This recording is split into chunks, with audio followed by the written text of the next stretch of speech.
People stopped walking alone at night. Children were told never to wander far from home. But the terror wasn't just about murder. Because the man responsible claimed something terrifying. He said he wasn't the one in control. He claimed he was following the orders of a supernatural creature called Tokoloshe. His name was Elifasi Msomi, and history would remember him as the axe killer. This story takes place in rural KwaZulu-Natal. During the 1950s, many communities still relied heavily on traditional beliefs. Spiritual healers known as sangomas were respected figures, protect families from curses. They were believed to heal sickness and communicate with the spirit world. Among these communities lived a man named Elifasi Msomi. He tried to present himself as a sangoma, but many people felt something about him was strange.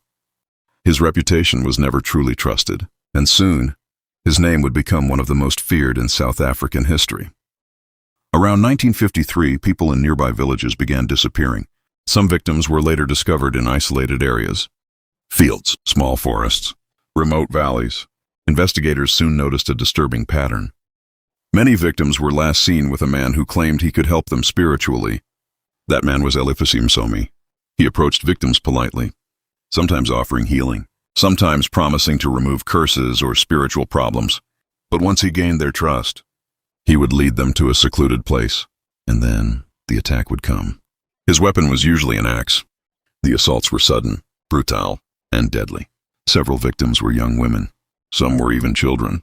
Within 18 months, fear spread across the villages around Umkomaas and Umzimkhulu. People began whispering about something dark, stalking their community. When Msomi was finally questioned, he gave a shocking explanation. He said he wasn't acting on his own will. Instead, he claimed he was commanded by a creature called Tokoloshe. In Zulu mythology, the Tokoloshe is believed to be a mischievous and sometimes dangerous spirit, small, cunning, and feared. According to Msomi, the creature would sit on his shoulder, and every time it ordered him to kill, he said he had no choice but to obey. For some villagers, this explanation felt believable. Their cultural beliefs made the supernatural seem possible. But investigators weren't convinced.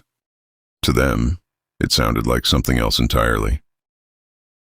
Suspicion grew stronger when items belonging to victims were discovered in Msomi's possession. Police arrested him, but in a shocking twist, he managed to escape from custody. His escape fueled even more rumors. Some villagers believed the Tokoloshe had protected him, that he possessed supernatural help. Ironically, Msomi was eventually captured again, not directly for murder, but for a smaller unrelated offense. Once back in custody, investigators began piecing together the full extent of the crimes. In 1955, the trial finally began. Inside the courtroom, Msomi repeated the same claim. He insisted that the Tokoloshe sat on his shoulder and commanded him to kill. He said he was only a tool.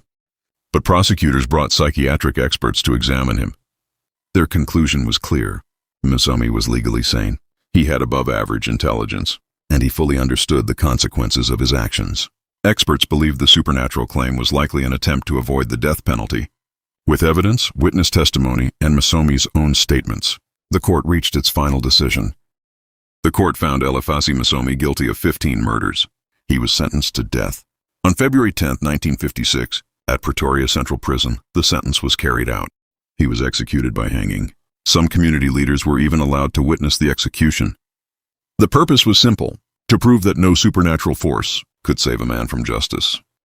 Even today, the story of Elifasi Msomi is still discussed, not only as one of South Africa's most disturbing murder cases, but also as a chilling example of how fear, belief, and tragedy can collide, and the question still lingers.